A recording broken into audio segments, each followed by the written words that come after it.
श्री शिवाय नमस्तुभ्यम। हर हर महादेव। महाराष्ट्र के धुले जिले के सिरपुर में गुरुजी पंडित प्रदीप मिश्रा जी के द्वारा हाटकेश्वर शिव महापुराण कथा शुरू हो गई है। यह 7 दिवसीय शिव महापुराण कथा है जो कि 1 दिसंबर से 7 दिसंबर तक आस्था चैनल यूट्यूब के माध्यम से दोपहर में 1 बजे से 4 बजे तक देखी जा सकती है। आज गुरुजी ने आगामी 10 शिव महापुराण कथाओं की जानकारी दे दी है।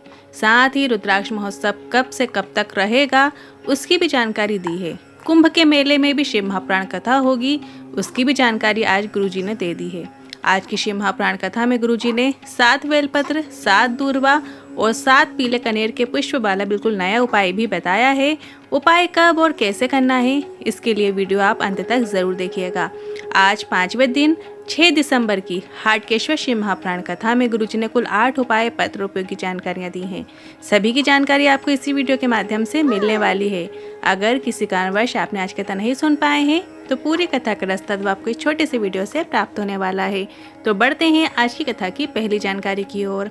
शिव महापुराण की कथा कहती है, वक्त अगर बुरा है तो मेहनत करो और वक्त यदि अच्छा है तो किसी की मदद करो।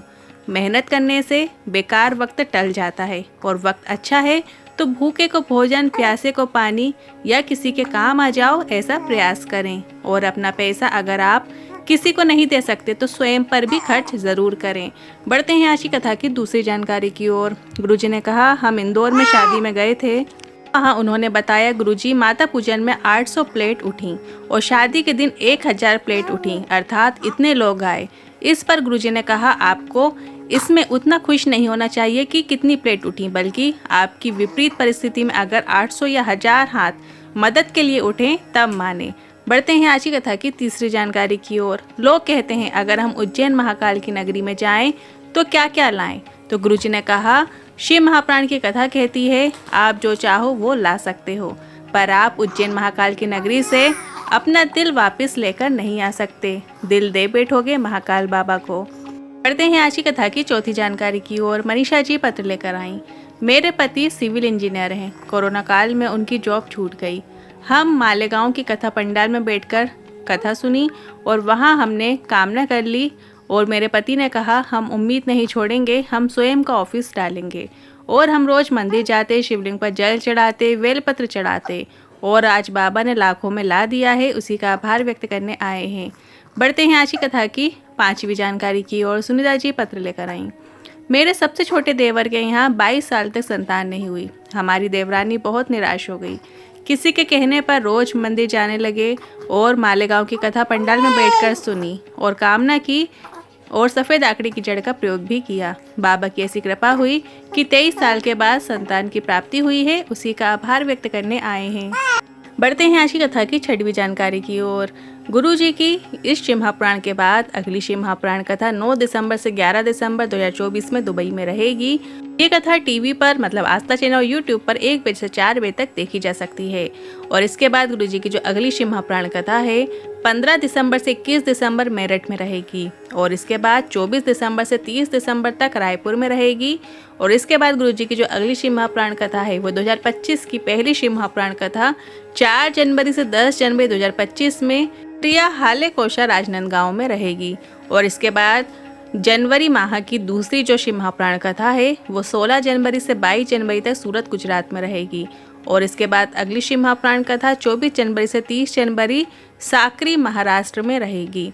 और फरवरी की पहली शिव महापुराण कथा 1 फरवरी से 7 फरवरी कुक्कुर छत्तीसगढ़ में रहेगी। और फिर 10 फरवरी से 16 फरवरी 2025 में कुंभ का मेला प्रयागराज में रहेगी।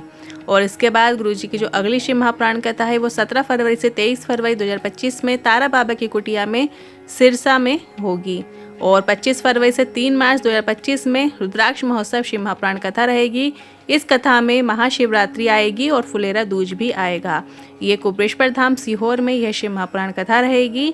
25 फरवरी से 3 मार्च 2025 में विशाल रुद्राक्ष महोत्सव का आयोजन रहेगा। आप सभी आमंत्रित हैं। अब बढ़ते हैं अगली 7वीं जानकारी की ओर। सुरेश जी पत्र लेकर आए।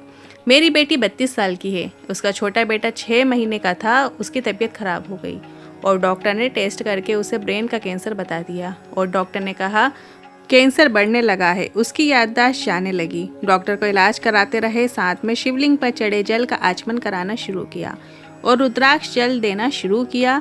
जहां डॉक्टर ने सिर्फ कुछ महीनों के मेहमान कहा था, आज 5 साल का हो गया है, पर शरीर में कष्ट बना हुआ है, वो भी दूर हो जाए, इसलिए कथा पंडाल में आए हैं। बढ़ते हैं आज की कथा की 8वीं जानकारी की ओर। आज गुरुजी ने बिल्कुल नए उपाय की जानकारी देते हुए कहा, कभी आपको पता चले शरीर में बहुत बड़ा रोग हो गया हो और आपको एकांशी नारियल मिल जाए। आपने नारियल की बूच के पास देखा होगा 3 आँख होती है, तो आपको वो नारियल ऐसा ढूंढना है जिसमें 1 आँख वाला नारियल होना चाहिए। आपको इस उपाय के अंतर्गत लेना है और साथ में आपको 7 दूर्बा लेना है, 7 बेलपत्र लेना है और 7 पीले कनेर का पुष्प लेना है। श्री शिवाय नमस्तुभ्यं बोलते हुए, हाटकेश्वर महादेव का नाम लेते हुए, अपनी कामना करते हुए, बाबा से रोग मुक्ति का विनय करते हुए, शिवलिंग से नीचे जल जो गिरता है और आगे बहता है उस स्थान पर नारियल और 7 दूर्बा, 7 बेलपत्र, 7 पीले कनेर के पुष्प को अर्पित कर देना है, मतलब वहीं पे रख देना है। फिर से सुनिए, शिवलिंग पे जहाँ से जल नीचे की ओर गिरता है, जलाधारी में जो नीचे की ओर जल गिरता है, वहाँ पर आपको नारियल भी रखना है और 7 दूर्बा, 7 बेलपत्र और 7 पीले कनेर के पुष्प को अर्पित कर देना है, रख देना है। और इसके बाद उत्तरी मुख होकर 1 कलश जल आपको अर्पित कर देना है और 1 बेलपत्र और 1 दूर्बा आपको उसी में से उठाकर घर ले आना है और 1 कनेर के पुष्प को उठाकर माता अशोक सुंदरी के स्थान पर अर्पित कर देना है। दूर्बा सुबह के समय में खाना है और बेलपत्र दोपहर के समय में खाना है। उपाय करने के बाद 15 या 10 दिन बाद फिर से जांच कराना, आपको आराम ज़रूर देखने को मिलेगा। ये उपाय आप कभी भी किसी भी दिन कर सकते हैं, सोमवार के दिन भी कर सकते हैं या किसी भी दिन आप इस विशेष उपाय को कर सकते हैं। आज के उपाय से जुड़े मन में कोई सवाल या क्वेश्चन है तो आप कमेंट के जरिए पूछ सकते हैं। वीडियो थोड़ा भी उपयोगी लगा हो तो वीडियो को लाइक करके कमेंट बॉक्स में हर हर महादेव ज़रूर टाइप कीजिएगा। श्री शिवाय नमस्तुभ्यम।